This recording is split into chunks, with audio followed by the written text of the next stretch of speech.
សួស្តីអ្នកនរគ្នាថ្ងៃនេះដែរយើងមកបង្រៀនអ្នកនរគ្នាពីការ set up Windows Server នៅលើ VMware ចឹងជំហានដំបូងយើងចូលមកកាន់ file folder ដែលសារតែខ្ញុំមាន file ISO ហើយយើងគ្រាន់តែចូលទៅដើម្បី install VMware Workstation ចឹងអ្នកនេះចុចលើពាក្យថា VMware Workstation យើងធ្វើការតម្លើង VMware Workstation ចាចឹងបន្ទាប់មកយើងចុចពាក្យថា extract all ចាឲ្យរងចាំតិចសិនដើម្បីឲ្យវា install ពេញចាចឹងបន្ទាប់មកអ្នកនរគ្នាចុចពាក្យថា next ហើយសម្រាប់កន្លែងនេះគឺយើងចុចពាក្យថា accept all តែមកអ្នកនរគ្នាអាចទៅមុខទៀតបានចុច next ទៀតចាចឹងសម្រាប់ការតឡើង VMware គឺវាមានភាពងាយស្រួលទេយើងអត់មានភាពស្មុគស្មាញងាយច្រើនទេចា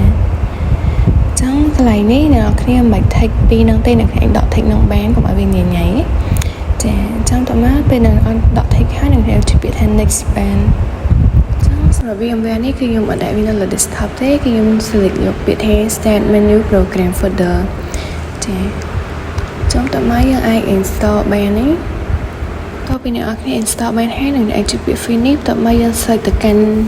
VMware Workstation ដែលយើងបាន install មុនហ្នឹងពេលអ្នកនរគ្នាមកកាន់ VMware Workstation ហើយសម្រាប់ option ទី1នេះគឺសម្រាប់អ្នកនរគ្នាបង្កើត Windows Server ឬក៏ម៉ាស៊ីនថ្មីមួយនៅលើ VMwareហើយ option ទី2សម្រាប់អ្នកនរគ្នាមានម៉ាស៊ីនហើយអ្នកនរគ្នាអាចបើកទៅមើលម៉ាស៊ីនរបស់អ្នកនរគ្នាបានអញ្ចឹងសម្រាប់ខ្ញុំយក option ទី1ដែលសារតែខ្ញុំអត់មានម៉ាស៊ីនទេអញ្ចឹងខ្ញុំអាចទៅបង្កើតម៉ាស៊ីនថ្មីមួយសម្រាប់ប្រើប្រាស់នៅលើ VMware ឬក៏យើងហៅថាយើងបង្កើត Windows Server មួយដើម្បីប្រើនៅលើ VMware កន្លែងនេះដែរគឺខ្ញុំជួយយកពាក្យថា typical ខ្ញុំ recommend ឲ្យអ្នកនរគ្នាយកពាក្យថា custom ទេដោយសារតែបើយើងយកពាក្យថា custom វានឹងទាមទារយើង custom ញ៉ៃច្រើនចឹងយើងយកពាក្យថា typical មានភាពងាយស្រួលជាងអត់ស្មុគស្មាញច្រើនចាចឹងចុចពាក្យ next ចឹងបន្ទាប់មកកន្លែងនេះដែរគឺខ្ញុំអត់តម្រូវឲ្យអ្នកគ្នា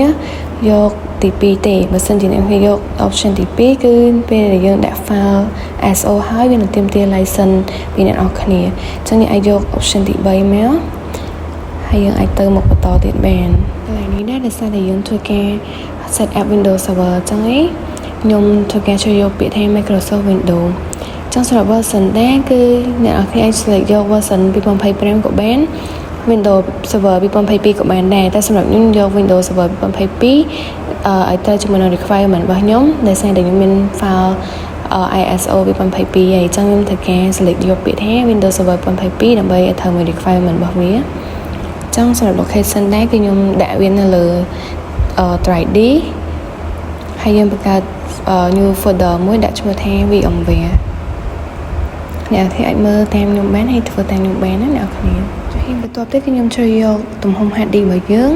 អញ្ចឹងសម្រាប់ទំហំ HD គឺខ្ញុំជ្រើសយក 60GB អញ្ចឹងខ្ញុំគិតថាប៉ុណ្ណឹងគឺវាស័ក្តិសមជាមួយនឹងយើងប្រើប្រាស់នៅលើ VMware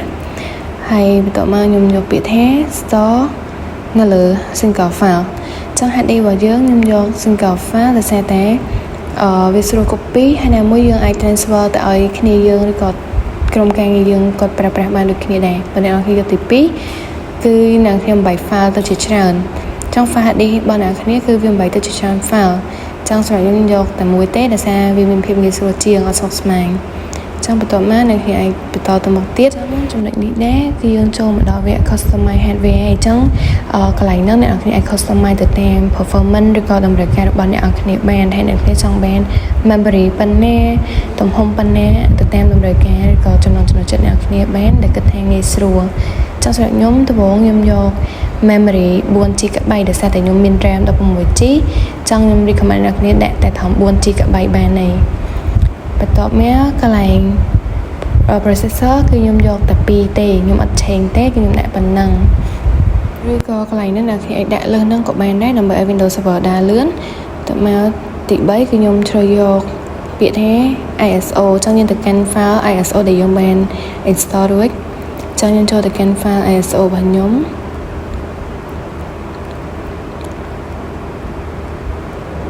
ចាបន្ទាប់មកយើងដាក់ file ISO យើងហើយយើងអាចមើលទៅលើ option ផ្សេងៗទៀតបើសិនជាកន្លែងណាអ្នកគេចង់ add time ឬក៏មិនអ្នកគេអាចចុចពី add បាន network card អ្នកគេចង់ add time add បាន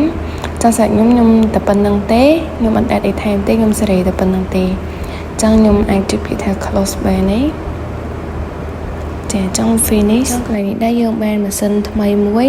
ចង់យើងធ្វើការ run វាដែលចុចលើពាក្យថា power on ចង់យើង run Windows Server របស់យើង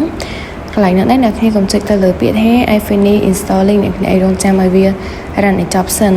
ហើយវានឹងចេញជា display មួយឲ្យអ្នកគ្នា fresh any key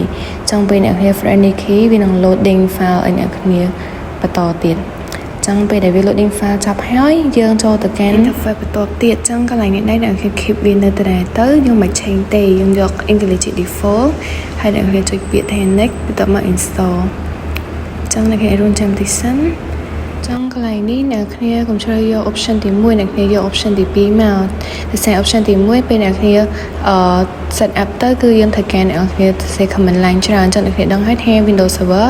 command line វាវែងអញ្ចឹងយើងយក option ទី2មកដែលយើងប្រើ GUI សុទ្ធហ្មងអញ្ចឹងសម្រាប់ GUI យើងងាយស្រួលប្រើជាង command line ចាចង់បន្តមកកន្លែងនេះអ្នកគ្នាអាចtake ទៅលើពាក្យថា ISP ហើយយើងចុចពាក្យ nextតមកកន្លែងនេះចុចពាក្យថា custom បើសិនអ្នកគ្នាយកខាងលើ upgrade នឹងតើមានអ្នកគ្នាមានម៉ាស៊ីនហើយអញ្ចឹងយើងធ្វើការ upgrade តែបើអ្នកគ្នាអត់តមានម៉ាស៊ីនទេយើងចុចពាក្យថា custom installing មកអញ្ចឹងកន្លែងនេះហាឌីនេះមិនប្រើតែមួយទេតែសារយើងចង់ប្រើច្រើនញ៉ៃទេអញ្ចឹងយើងអាចប្រើតែមួយបានហើយ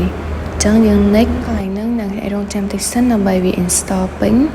ចង់ពេលវា install ពេញហើយវានឹង load ចូលទៅ interface មួយទៀតដើម្បីអ្នកគ្នា set up password សម្រាប់ login ចូលក្នុង Windows Server របស់អ្នកគ្នាចង់កន្លែង administrator នេះគឺគេតម្រូវអ្នកគ្នាដាក់ password របស់អ្នកគ្នាចង់កន្លែងហ្នឹងយើងដាក់ password មិនក៏បានដែរចង់ពេលដាក់ password ហើយយើងនឹងចូលទៅផ្ទាំង Windows Server របស់យើងចង់សម្រាប់ Windows Server របស់យើងគឺយើងបាន set up រួចរាល់ហើយអ្នកនរគ្នាអាចចុចនៅលើពាក្យថា I finish installing ចង់បន្ទាប់ពីអ្នកគ្នាចុចហើយអ្នកគ្នាអាចធ្វើការ login ចូលទៅប្រើប្រាស់ Windows Server របស់អ្នកគ្នាបាននៅលើ VMware ចង់ដើម្បី login ចូលបានគឺអ្នកគ្នាប្រើ shortcut Control Alt Delete ដើម្បី login ចូលចង់យើងធ្វើការដាក់ password ដែលយើងបាន set មុននឹងចូលដើម្បី login ចូលទៅប្រើប្រាស់ Windows Server របស់យើងចង់សម្រាប់ Windows Server របស់យើងគឺជោគជ័យហើយយើងអាចប្រើបានទៅតាមតម្រូវការរបស់អ្នកគ្នាបានចាចង់សម្រាប់វីដេអូ set up Windows Server ក៏ដូចជា VMware គឺចាប់តាមប៉ុណ្នេះនាងខ្ញុំសូមអរគុណដល់អ្នកគ្នាដែលបានយកចិត្តទុកដាក់ស្ដាប់ក៏ដូចជាតាមដានឬក៏ទស្សនាវីដេអូមួយនេះចង់ជួបគ្នានៅវីដេអូក្រោយៗទៀតបាយបាយ